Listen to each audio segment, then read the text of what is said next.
So good day guys. Ay pasensya na kayo kung maingay yung electric fan ko kasi mainit at bumalik na rin yung image ng camera ko kasi kahapon nag-vlog sana ako kaso nagka-problema yung camera ko, naging blurred. So ngayon bumabalik na.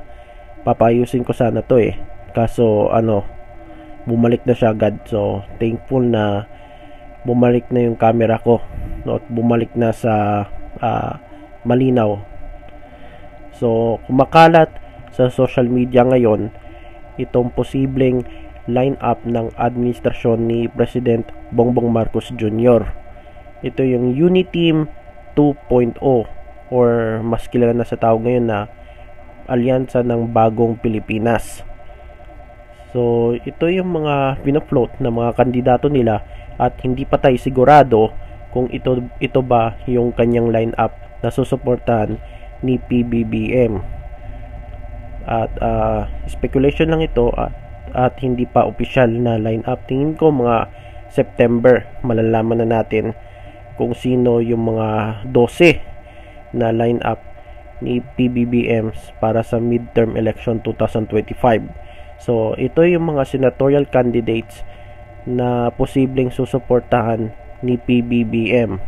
Una dyan, si magbabalik senador boxing legend Manny Pacquiao, DILG Secretary Benhur Abalos.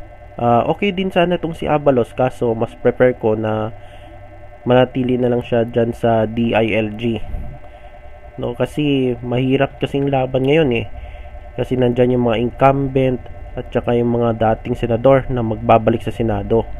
So 50 kaya maliting chance ni may sana pero maliting chance ni Secretary Abalos. So sunod dyan si Senator Francis Tolentino. So Senator Francis Tolentino na matanda natin na inichapweran na siya ng PDP laban. Kasi itong si Senator Tolentino kilala to sa pagiging balimbing balimbing talaga ito Kung saan yung administrasyon na malakas doon siya.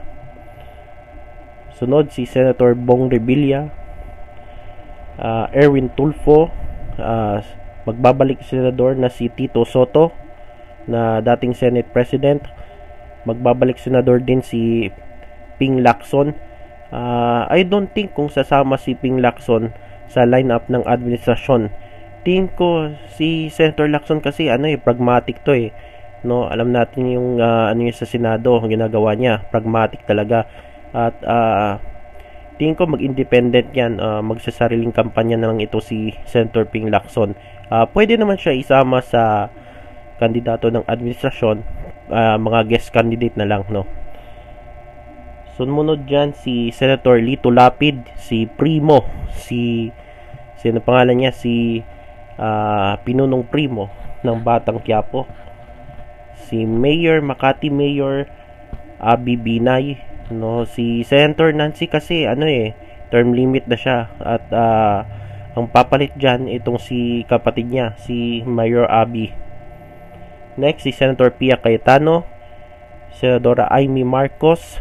Kahit salungat, dahil kapatid niya, sisama to sa lineup ni PBBM.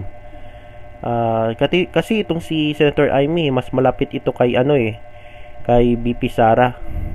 Kaya until now may backlash pa rin siya. May backlash pa rin sa mga supporters at mukhang sinusuka siya ng mga loyalists.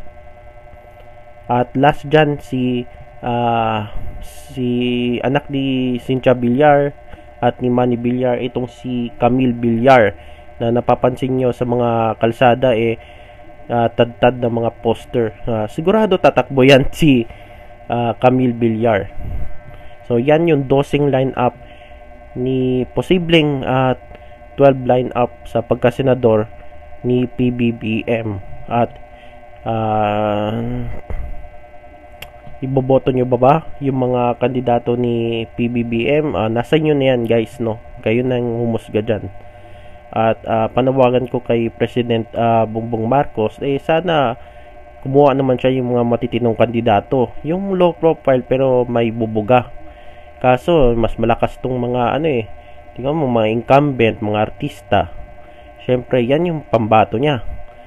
Kasi para gusto niyo talunin yung mga Duterte, yung mga kandidato ni Duterte, kailangan malakas yung lineup nyo, no? So ito lang tayo guys. So tingnan nyo, mga Bilyar, Cayetano nandyan na sa administrasyon, no? Dati Duterte yan So nasa inyo na yan guys kung iboboto nyo yung mga kandidato ng administrasyon. So yan lang po yung ating paksa sa araw na ito. At meron akong vlog sa JLA Sports Basketball, so abangan nyo guys.